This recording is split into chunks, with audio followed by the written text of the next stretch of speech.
de raisonnabilité ça passe. Au moins ceux qui ont micro ou to balader en la population baza ah nzinga nzinga. N'habité nani moi web sanga qui a trop bien pour que bango ba faire bilan ya gouvernement bango soit disant ba warrior positif largement positif. Ça m'a le conde aza 0 plus que Ilukam. L'union sacrée. L'union sacrée c'est quoi? Le nom a été changé mais le système reste le même. Félix Tshisekedi sait créer des histoires tellement compliquées que Dieu lui-même veut voir la fin. Oui, merci Nabino Nyonso Bolinga vraiment kolanda masolo Nabino ya politique au penza et puis ça makana o yabino journalité de la presse congolaise Jonathan Bango à travers notre chaîne GCAM TV, la chaîne des actualités. Tozo senga Nabino vraiment beau s'abonner massivement ndenge kaka tolobaka, on est là pour faire les analyses politiques de toutes les actualités qui se passent dans notre pays. La situation nyonso tezo les cas tozalaka na posa ya kobengisa bongo ba analyste politique ko solola na bango ba politique pona kopesa penza makanisi na bango na ndenge mboka eza penza kotambusa ma yango ndenge bozomona na plateau na biso ya lelo toza penza na ndeko oyo abongisamaki malamu pona kopesa mwa makanisi na ndenge penza ekolo ezotambusama pour nous présenter bino aza moko na ba communicateur to analyste politique na parti monene ya Lamuka ya ndeko na biso o to bengaka Martin Fayulu Madidi na yende to rejoindre vraiment matin ya ko beta masolo ndenge kaka ezalaka na émission na bino oyo bopona biso to solo la yango mbote ndeko justifie. Oui, mbote ndeko Jonathan Bango mingi on a bengaka journalité de la presse. Vraiment pour kutana lelo to éviter boni tension pe santé ya Lamuka to pe ya ndeko Martin Fayulu Madidi. Oui. Le président élu Martin Fayulu a trop bien en bonne santé. État ya Lamuka est vraiment très en forme. Évolution pe ya Lamuka est très kitoko bokatation ça fait ba actualité dans son politique kat na Lamuka est très kitoko vraiment problème au présenté. État de santé il y a ba membre sur Lamuka ba autorité supérieure tout comme biso que tout ça kat Lamuka est vraiment très bien. Vraiment eza malamu mais toti koyoka awa place où il fallait que Lamuka bozwa yango to décider bozwa na place ya opposition mais bokimi opposition to éviter Martin Fayulu aza na place ni. Oui, tout à fait. Moni biso to zali na kati ya résistance. Pourquoi biso to ali pour résister toujours jusque là? Parce que oyo nyonso ezali ko leka kati na mboka na biso yo nanga to yibi. Mo payasati. Na mboka na biso depuis ma pona ya 2018 au mona ki ba résultat oyo ebimaki po ba publier.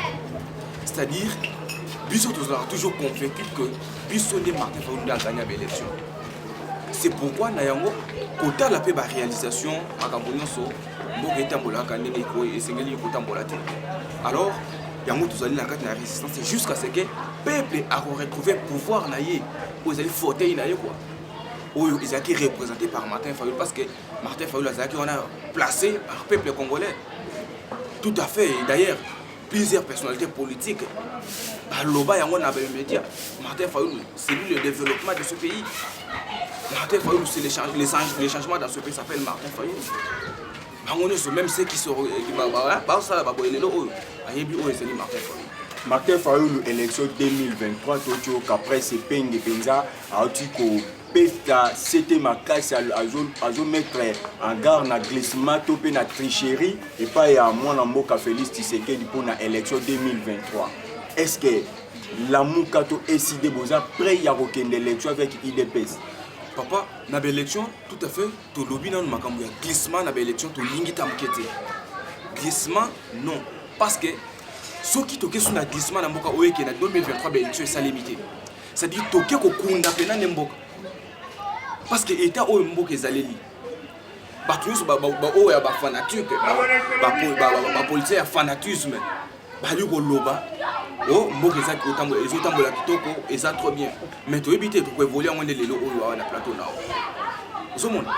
C'est-à-dire 2023 to lobby glissement et causalati. Il faut ba réforme et ça les makati na élection parce que na seni parce que tant que tous que na donc c'est ma très kitoko parce que to que na élection.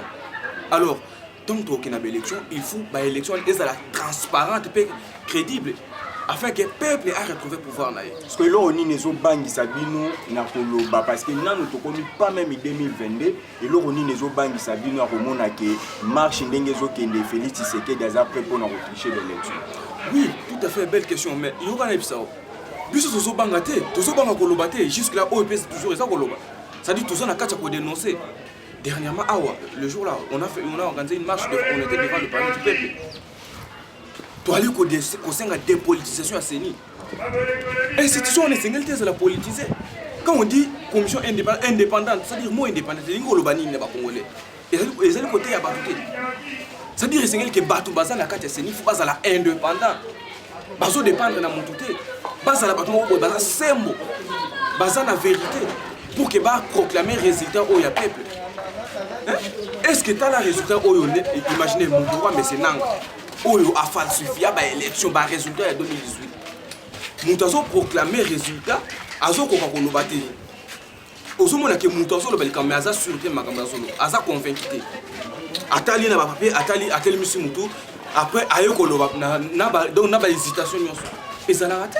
C'est pourquoi tu dis que dépolitisation est na série. C'est dit que est indépendante. Alors, tu veux pourquoi parce que bato so bazo bakibisi tozo banga te. Soki tozo banga. Mais pourquoi bango balingi bazo Seni en otage? Pourquoi balingi bazo Seni ezala lokwa na maboko ko? Seni ezali nde eloko ya liboso o ya développement ya mboka. Pourquoi la lobi bongo? Parce que à partir de Seni, soki était ba proclamer ba résultat sûr. Nde yango na ko mboka na développement. Parce que bato ba proclamer ndé ba kozala pena crédit pe ba kozala sans blocage au baké on met bloc hein aux en 2019 oh l'FCC met bloc au y en a 2009 on met bloc au y boyo on met bloc on veut la Senko met bloc donc toutes ces choses ça devient comme un bloc c'est que Bino PSD boza convaincu que le chef de l'état Félix Tshisekedi Tshilombo azala qui bloqué na coalition ya FCC ou est bloqué qui est boza convaincu na eloko wana papa. Félix Tshisekedi sait créer des histoires tellement compliquées que Dieu lui-même veut voir la fin. Pourquoi je dis ça?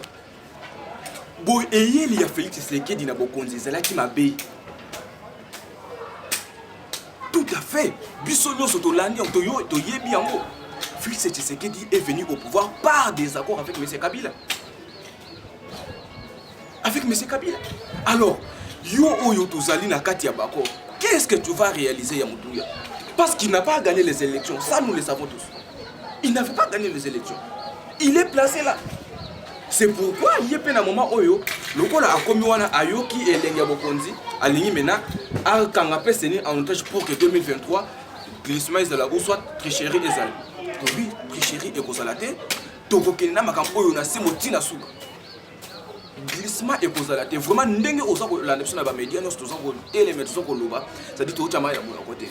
Le loyo, église catholique, confession catholique, na SCC, bazo télémé la pena désignation yandeko Denis Kadima ou penza si confession, ma pona qui est pour être à diriger ma ponomina seni mais tout moni église catholique na SCC bazo télémé la ngonini eside to la muka bokoto le bana place wana. Vraiment à cela, vraiment nazali ko pesa mbote tout d'abord na ba continuer sur ya Senko et ya SCC.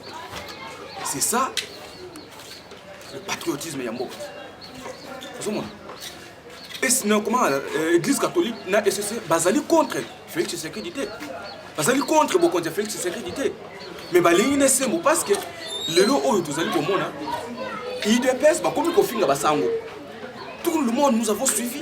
Ils sont allés même jusqu'à la résidence de Carnian. On a insulté sa maman. On a insulté des injures publiques.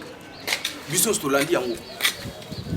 Et babozani que l'église catholique ezali église oyo ebundi pe makasi pour la boka otango IDPS eza na opposition église catholique azala ki wana IDPS tikala ko bimisa langage ta mukolo moko te ke yo catholique loko oza église il ne faut pas s'occuper na makambo ya mboka ya politique ozala mpanzi biso moko tokenda makambo oyo bazaka ko beta maboko na lita basango lelo oyo basango bamoni ke ba irrégularité ezali toujours na kati ya mboka gestion ya mboka ezala malamu te nde yango balobi ke non oyo eza sûreté tokokenda ngo ka bongo te il faut symbole afin que tout le monde qui s'appelle les résultats réels de l'élection en 2018. Vraiment, nous allons en garde nous à tenir des propos où ils allaient irrespectueux dans l'égard de Basango. Vraiment, il faut respect Zala. Respect Zala Makas. Sur Yango, tous les gens qui touchent à la Senko ou à l'SCC touchent au peuple congolais. Parce que Bazali Wana a bonne corruption. Il y a les autres qui ont été corrompus. L'église catholique a refusé. Si l'église catholique acceptait aussi aujourd'hui les enveloppes, c'est-à-dire qu'on dit pas mboka nyoso. Ba komi pe mboka nyoso. Bango ba ko s'enrichir, ba ko empocher bango na bango. Alors qu'est-ce que les Congolais vont gagner? Et c'est ngeli souwende de téléminer l'église catholique vraiment tous allez commettre bango. L'église catholique est bannie les lotés.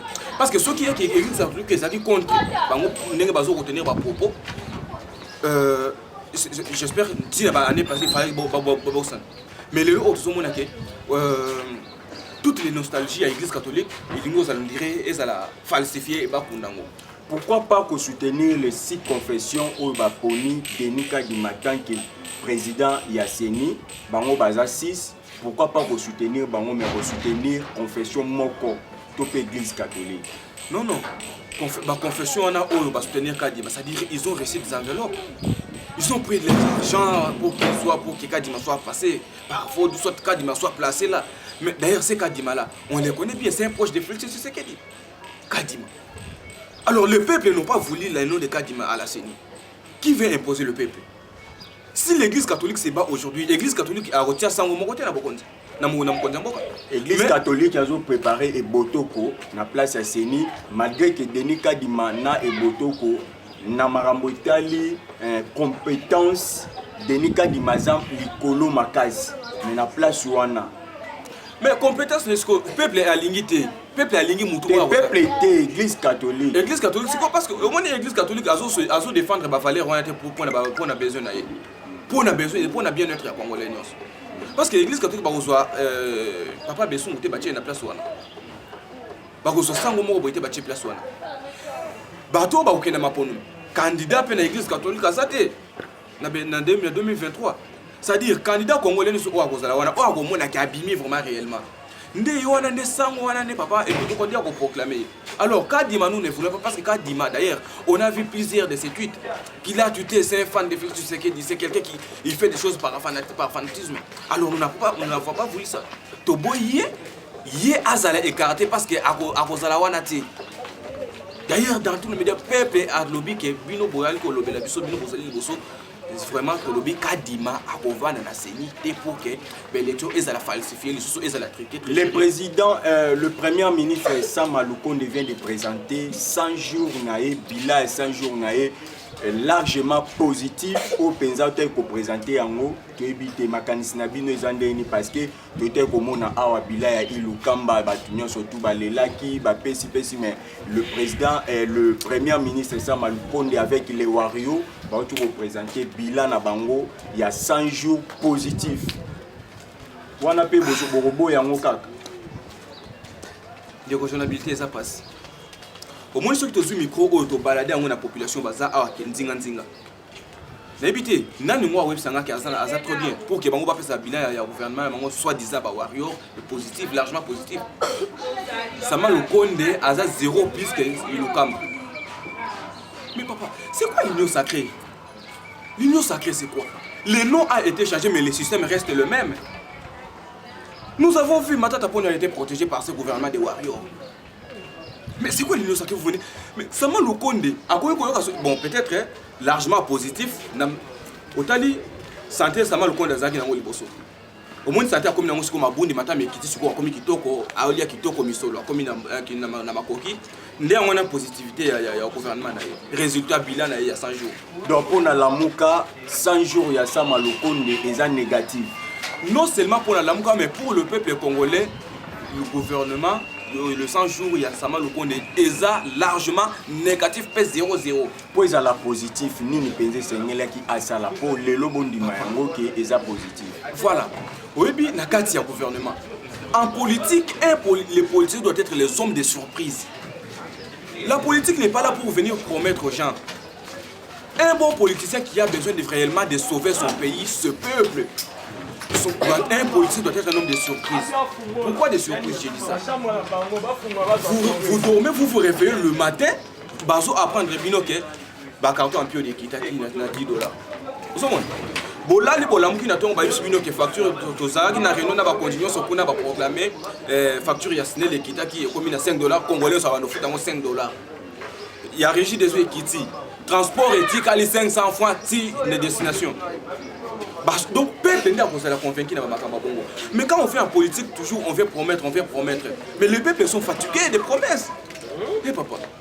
Net nino va promettre, va réaliser parce que toujours mon va présenter wana va route et salema va construction et salema va projet belé. Yangonde est présenté positif. Nini oyo gouvernement ya ba wari wana va promettre peuple congolais peut va réaliser yango. Papa, tout d'abord va sortir des moutons et silati. Et bandaga na série lukamba. Mais yo comme sama lukonde azobanga nzambe te ake kotema liboso nzambe apesa pe dime ke gouvernement les ans positif. Azobanga nzambe te. Papa to banga nzambe après to maka mususu. Pe liboso ya basango ya basali na nzambe oke olo ba pe ke opesi pe dime. Bah c'est maudire. Hein? Bah c'est maudire. Peut-être que tu vas comprendre. Papa, balaki awa carton un peu de Kiti, il y a soso. Tout le monde mi ça fait pas soso ndé ba dans mon na réseaux sociaux. Mi ça fait pas soso ba te ga 1000 francs plus que 1000 francs. Papa ezala rata. Donc mi ça fait soso ndé wana ba Kitaki. Bana basi pe na balo bikoto bana basi kolela se kolela. Bino ba to lobela biso.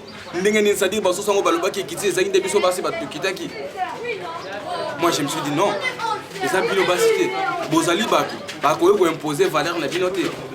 Mais s'il faut que ça lango ego ça na némo ya constitutionnel ça la respecter. Et ça na cadre de mo ya violer droits humains ya basité. D'ailleurs, ngana valeur ça basi makasi il faut base la valoriser la valeur na bango. Donc le gouvernement le 100 jours qui récemment le compte qui venait de présenter, ils sont largement négatif 0-0.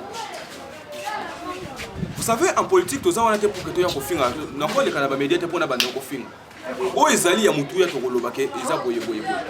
Mais o ezali ya moté tokolobake eza mai kolia banzela omonike santé gratuité. Yo nanga to uto pas la mati. To uto ça se pas nanga avant to le kala to yo le kala émission.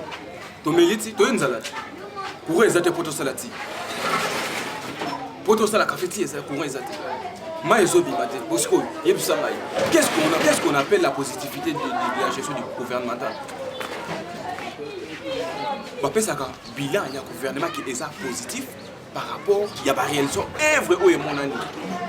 N'habitez, Maloba, ou bien, quand les gars médias, quand le bandit a des résultats positifs de la gouvernement. Les alaratés. C'est que je vais porter, je vais dire un peu à d'autres politiciens, le fanatisme. Qu'est-ce que je veux dire par là? En politique, nous ne sommes pas là pour fanatisme. Ce pays n'appartient pas au Congo. La République démocratique du Congo n'appartient pas au Bangala. Néanmoins au Chouaili. Congo, ils allaient pour les Abaloubaté, ils allaient pour les Abaloubaté, ils allaient pour les Congolais en général. C'est-à-dire, cause la Congolais de peur de mère et l'ingos d'attaque et fausse la montée, cause la montée, l'école, le mot et la province Moko. La cause de papa Zamutabandondo, maman Zam Congo, maman Zam Mouchoye. Je suis Congolais de peur et de mère. Alors, pourquoi tu n'as pas parce que celui-là n'est pas de ma province, là il a. Pourquoi il n'a qu'à dire ma foi à Moulouba?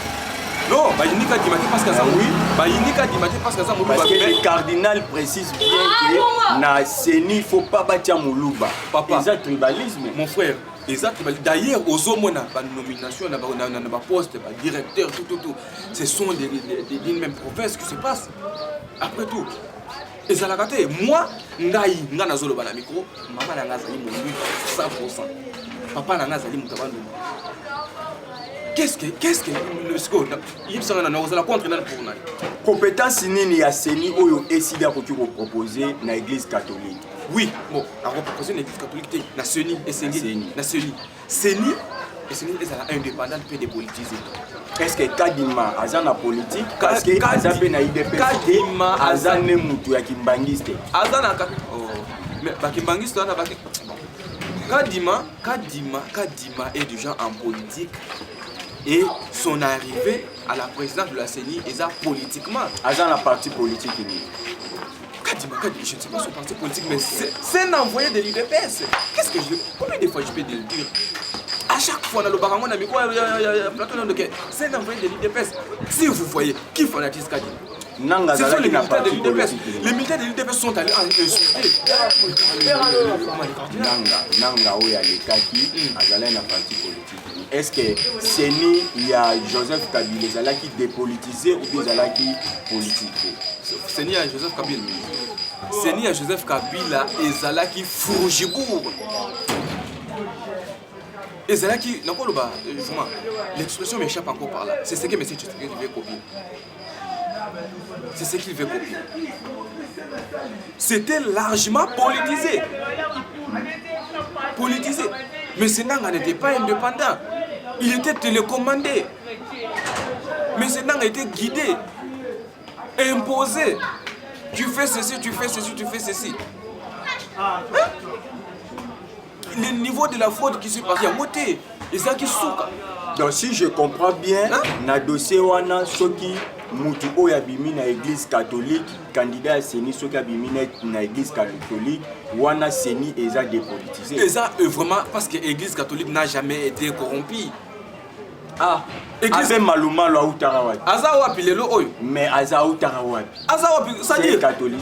Quand tu présentes des irrégularités dans la carte catholique, on d'office on te remercie. Hein, tu vois comme nous dans l'amour comment on a remercié Katumbi, les Jean-Pierre Bemba. On les a remerciés avec leurs valises, leurs mallettes, allez-y. On les a souhaité de bonnes chances, de bonnes choses. Allez-y travailler dans le gouvernement de l'Union sacrée.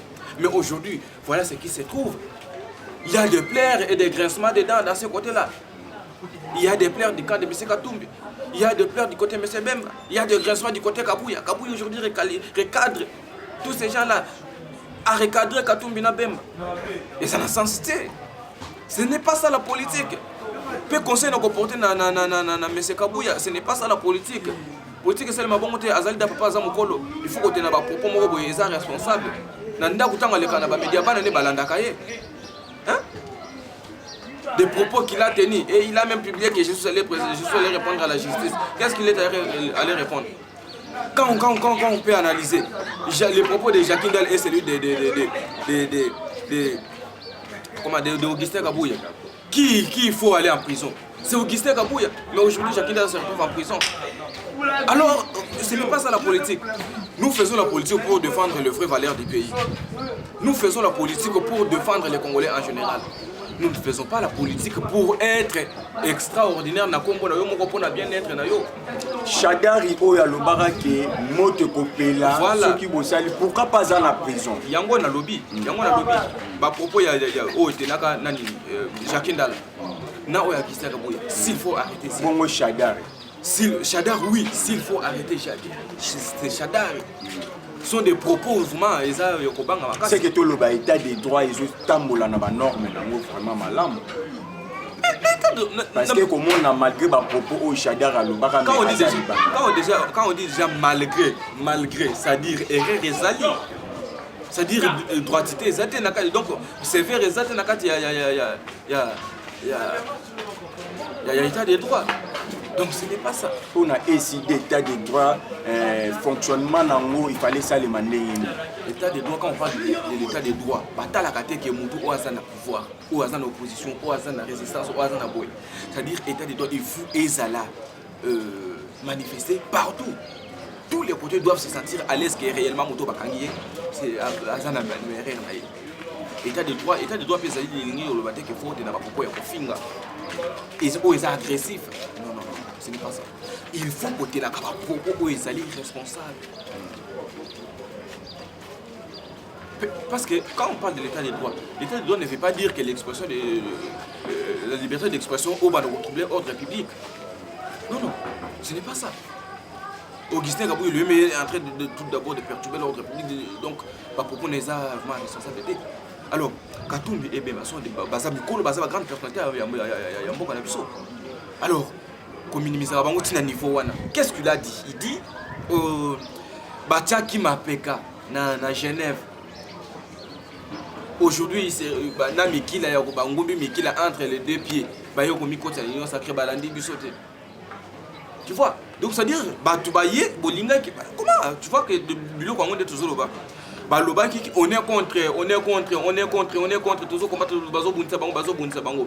Katumbi et Bemba se sont décidés d'aller le rejoindre. Mais les lots où il va comme sous minimiser quoi attaquer Bakatumbi pourquoi? C'est ça les choses de Yambo. OK. Lelo yo bateau ya commandement ya Lamuka phase ya Martin Fayulu eza commandé par moi na mboka Muzitu mais tozomona ba propos ya Muzitu comme si aza déjà prêt à rejoindre ka ya Félix Tshisekedi nini penza Lamuka to Martin Fayulu atikali na mopanzini akolela lisusu. Non, wana eza ba les ont dit à bateau Moïse Kelani comment Adolphe Muzitu vraiment aza intact psychotact jusque là du côté Martin Fayulu. Mais il y a cinq qui soutenir République Moumaba soutenir Félix Tshisekedi. Pourquoi pas Martin Fayulu a rejoindre pour soutenir Félix Tshisekedi? Est-ce que Koloba soutenir Félix Tshisekedi et Loba qui osent se pencher à côté? Non, même Martin Fayulu lui-même a déclaré dans d'autres médias à Loba qui a dit que moi j'avais pardonné, je ne vais plus vivre dans le passé. Il a pardonné, il ne veut plus rester dans le passé, il regarde de l'avant. C'est-à-dire que les Liboso, Félix Tshisekedi des Aliwana. Ceux qui ont la capacité à Kosala Moussala, on lui a accordé à Salam Moussala. Baloba y est, Biso Toya qui n'a pas prévu non seulement il y a gagné une élection. Tout ce qui est l'État, à Salam Moussala. Bah résultat, on va baser à copier ça. Ça m'a le compte dit, tout son gamouké.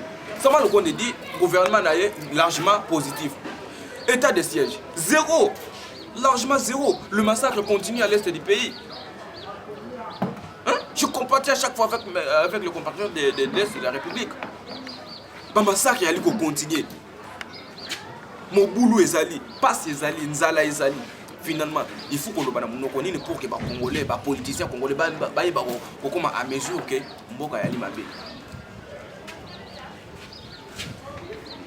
Toko Kenanda, ça m'a le compte d'été. Tout que nous le bélayer. Ça m'a le compte de Yemoko conscience, il faut travailler que Ndengenaye awana kosala nini, il faut na sala nini. Vraiment, chers fidèles téléspectateurs, là nous sommes en train vraiment de chuter vers la fin de notre émission d'aujourd'hui. J'étais dans notre plateau avec un invité qui est analyste politique, qui vient de Lécidé Lamuka de Martin Fayulu. Avec lui, vous avez eu tout ce qu'il pouvait dire pour votre compréhension. Yangonde Tolobaka, Tosolo la Nini, Tosolo la Kama, Solo Penza, Oyo Ezapo Nakope Sabino, actualité politique, n'est vraiment école le Congo, Ezotambu Samaya. Solo, Botika la Malamu, Bino Nyonso Bopona, Biso, Bosepela, pour s'abonner à la chaîne Nabino Gcam TV. Bino Bolinga ya Bino vraiment micro ya journalité de la presse congolaise Jonathan Bango na pesi mbote na Francis Motechado Mobala Mbinga mbote na Bino nyonso bozolanda biso mbote na madame Chalamama maman na Gracielle motema ya papa Gabi topesi bino mbote na Francky Kombozi le patron de la France maman Espelola. Vraiment la sagesse à la justice ya mbote na balanino soit akasi à Lokanye na Paris bambote ebele et j'invite tous les amis de journalité de la presse congolaise. Fêtons avec nous le 22 août, c'est l'anniversaire de votre journalité de la presse congolaise et je vous invite tous à se préparer parce que tu auras la direct avec notre chaîne Gcam TV, tu auras la direct avec notre page Jonathan Bango, tu auras la direct avec tous les médias et tu auras vraiment plateau spécial l'anniversaire des journalités de la presse congolaise et Boko sepela ba surprise eza ebele koseka kolia komela mutu nyonso oyo alingi a fêter na journalité de la presse de la congolaise. Contactez biso na plus 243 97 22 17 877 okoya kosepela eroza makasi ndeko justifie. Je pense que nos fidèles téléspectateurs balandi penza malamu na ba propos na yo. Merci to peso merci na ba réponse nyonso na ba défense nyonso na ba question na biso tokokyo kabwana boete un mot pona balandi balanda ki yo nini penzo ndolo de la bango na mokolo alelo. Oui, merci beaucoup. Merci.